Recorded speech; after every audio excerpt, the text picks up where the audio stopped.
बाळासाहेब ठाकरेंच्या बाबतीमध्ये रामदास कदमांनी उद्धव ठाकरेंवरती गंभीर आरोप केले. त्याला ठाकरे गटाने कशा प्रकारे उत्तर दिलंय ते पाहूयात. शिवसेना प्रमुखांचं निधन कधी झालं? शिवसेना प्रमुखांचं निधन कधी झालं आणि त्यांची बॉडी किती दिवस मातोश्रीमध्ये ठेवली होती कळा माहिती. जबाबदारीने बोलतोय.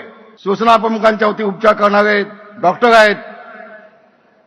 आज त्या डॉक्टरांना विचारून घ्या, 2 दिवस शिवसेना प्रमुखांची बॉडी का ठेवली होती उद्धवजींनी? तुम्ही आम्ही खाली बसलो होतो. 8 दिवस आम्ही मातोश्रीच्या बाकड्यावर मी झोपलोय. 8 दिवस कोणतरी सांगितलं बाळासाहेबांच्या हाताचे ठसे घेतले होते. ठसे मग ठसे कशासाठी घेतले होते?